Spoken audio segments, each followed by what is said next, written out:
Welcome to the Cloud Council. We are joined by Dr. Anjali Subbaraj. And in this episode, Anjali, we'd like to talk a bit about coaching and self-development. Now, you started your career in physics, you became a lecturer in physics, and then made a migration, if you like, and changed your skill sets and adapted to technology. So can you just describe to us, how you went about deciding that that was going to happen? But more importantly, how do you then adapt one expertise to another? Was it a whole new way of thinking? I think physics and computing are quite similar in terms of learning mindset. Both are about structure, logic, and I'm not unique in the sense that I'm not the only physicist who is working in computing or technology. I know at least a few colleagues and friends who have basic degree in physics and have done their professional career in computing. So it's not unusual to do that. And that's because of the structured and logical nature of two subjects. So I think that's a given. Where I am unique is I did my doctorate in physics and then moved to computing. So that was a pretty big step because I spent about 5 years of my time, prime time, if I may say so, because I was quite young in doing that. And then I threw it away and moved into computing. So that was a very courageous and bold move. I wanted to be successful. And I couldn't see myself becoming successful in the career of being an experimental physicist. I just couldn't see it. Maybe those times, the facilities and resources available were minimal in a country like India. I didn't have any opportunity to go abroad. So there were a lot of limitations and restrictions. And some of my physics professors may say I was just not cut out for it to do that. So I wanted to succeed, and that's why I moved to computing. But what, if you can take us back there into physics, what was your measurement of success? In physics, you couldn't reach it. Computing, you felt you could. What were you setting as the metrics in your own mind and for your own development as what success looked like for you?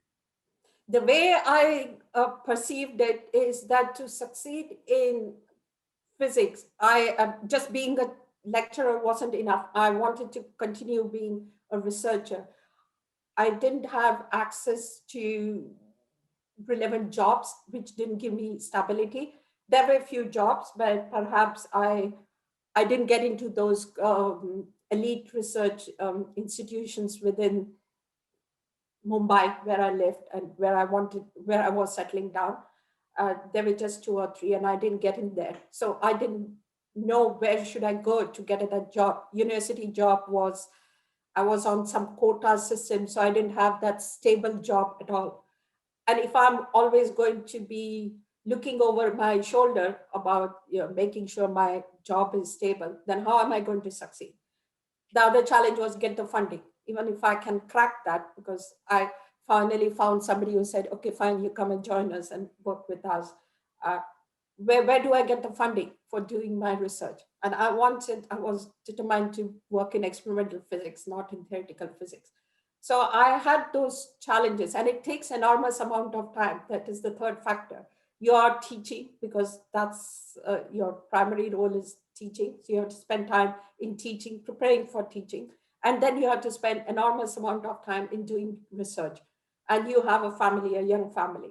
So all those things I could see that I'm not going to succeed. And with computing, I had a computer at home. I had my brains, and it was up to me. I just saw that it's up to me to succeed in computing. I'm not reliant on so many external factors to succeed. And that's what made me switch. Learning it was there. So that wasn't a big challenge for me. It's almost, and even just looking at you there, Anjali, as you speak about computing at the time, it's almost like it set you free. It gave you this renewed energy to develop yourself. And I guess within the context of the people watching this, is that something everyone needs to find, or can we find external coaching to help develop us? Because I think you've got a rare skill in being able to identify and take that and develop your own expertise. But is external coaching a good place to start for people? Today, you don't have to go for external coaching. I think there are so many online courses available, which are affordable. Some of them are also free. So you can learn, access that external coaching or online coaching to learn. I don't think it necessarily has to be self-development, or you have to be prescriptive about how you learn. As long as you learn and develop yourself, that's enough. And just make use of resources that are available to you and are affordable by you. Just do it. But it's the mindset that matters. Once you have the mindset, you will find the time, you will find the means, and you will progress.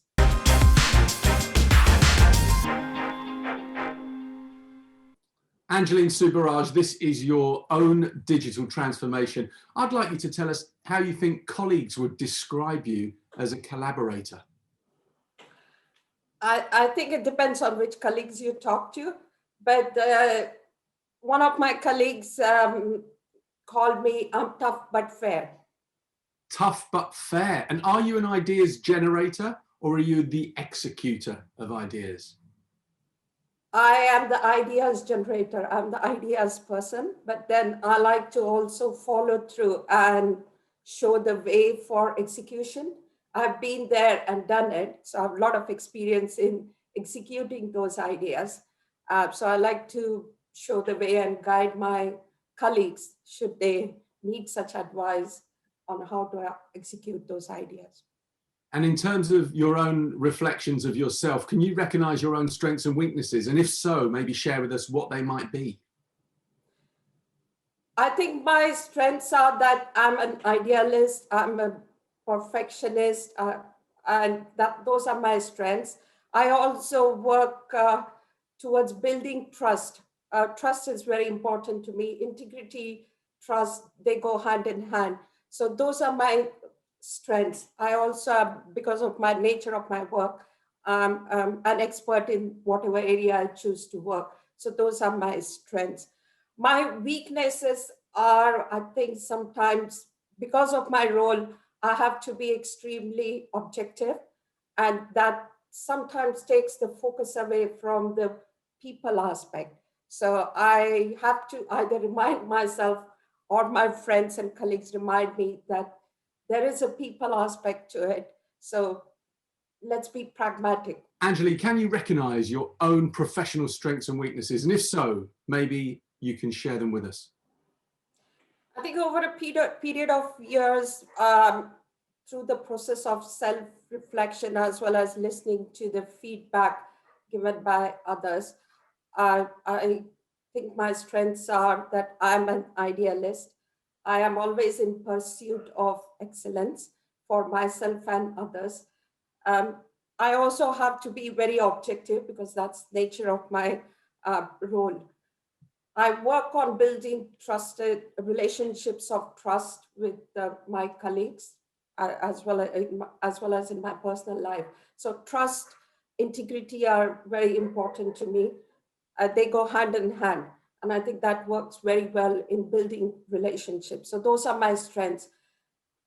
When it comes to weaknesses, it's because I am not only ambitious for myself, I'm ambitious for others, I'm ambitious for businesses. I would like everybody to excel. So when it comes to following that route, it's I lose sight of that there are all types of people. Not everybody may be thinking along the same lines as I do, or seeing the benefits of why should you pursue excellence, or why should you be an idealist. So they may not realize the benefits for themselves. And sometimes I lose sight of that. So I have to be brought down to Mother Earth sometimes by my colleagues or myself, that I need to temper my idealism or pursuit of excellence with pragmatism. And if you could drag one single aspect of your current role into the trash, on your life screen or your life desktop, what would it be? Which bits don't you like? I don't like the fact that currently I'm not able to meet real people and build those relationships of trust through body language, because I've been meeting my colleagues only on video calls, and they're good for words, exchanging words, but they're not good for communicating via body language. And I don't like that. Well, thank you very much. That is your digital transformation.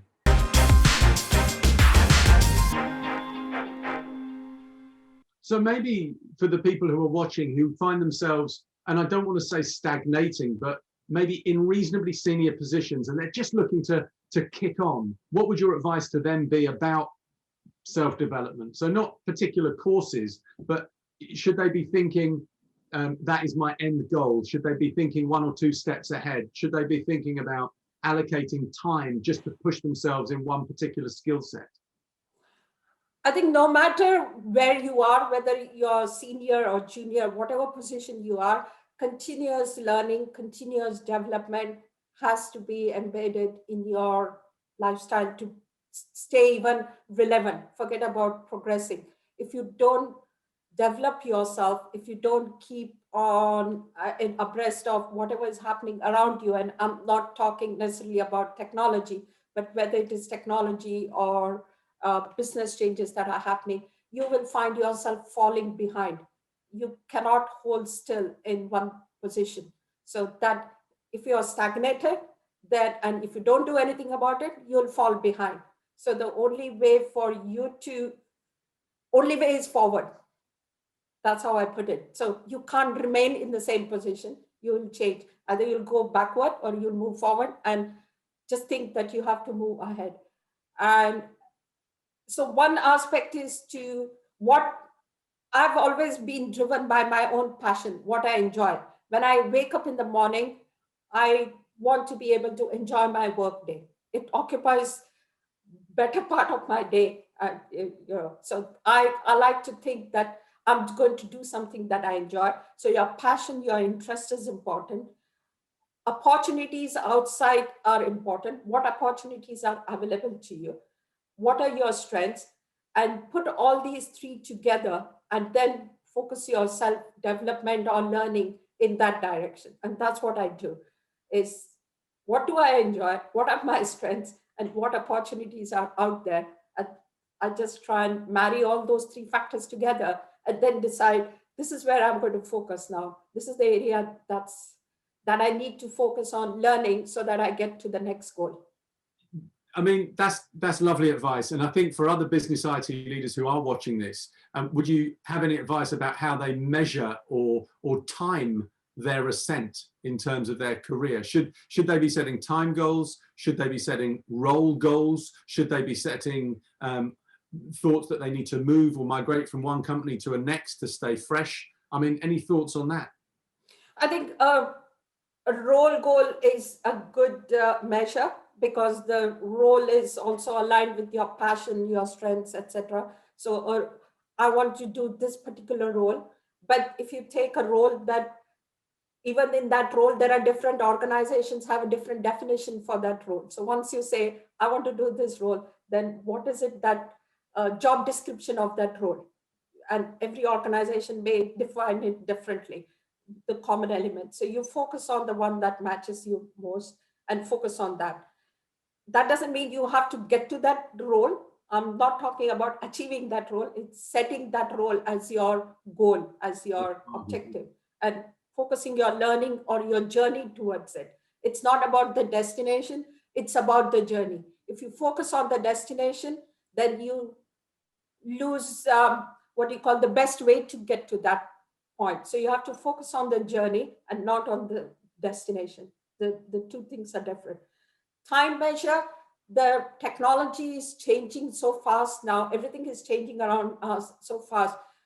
I don't put time as the measure. I've been told many times that it will take, it takes 5 years for you to move to a next role. I've never accepted that statement, and that's fine. If the organization is telling me it's going to take 5 years, but I think that particular role, that particular job description is, I'm ready for it, and that's relevant today, then I'll go for it. Whether it's 6 months or 8 months, it doesn't matter. Maybe sometimes the 3 or 5 year timeline is relevant, it's true. So it's about what really is achievable by you and what's the relevance of that. That's how I said the time goals behind it.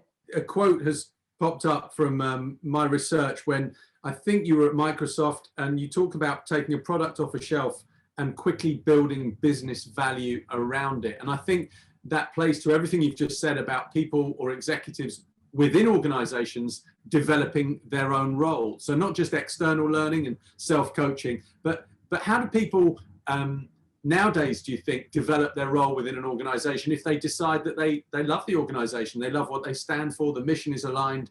How do they develop their own role?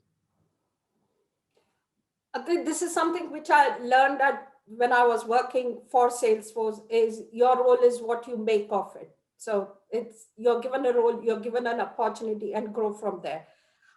I think it depends on the organization. Every organization, that is not possible. Salesforce, when I joined, it was on an upward curve. It was growing and it was open. So it wasn't set in its structure, and it had not become as big as it is today. So there was room for growth, and that quote mattered, or you could realize it. Today, I don't know if you join Salesforce, whether that's possible, because it has grown so big and it is now set in its ways. So navigating that structure and breaking or challenging the organization structure is much more difficult. So it depends on the organization. If you are in a small to medium organizations, you can make whatever you want to of your role. If you are in a large organization, then you are bound by the organizational structure. That's how I see it. So it takes much longer in a bigger organization to get to the role that you want to. So that's a lovely way to think about it. And I think to wrap up this episode, Anjali, it would be lovely for you to share, perhaps, because you are relatively egoless in a world, in a technological world where there is a lot of big ego, in that you talk about how feedback is so important when it comes to self-development, the negative, but not forgetting the value of the positive. Maybe you can expand on your experience of that. So feedback, I've been receiving tons of feedback over a period of years, and not all of it is positive and not all of it is good.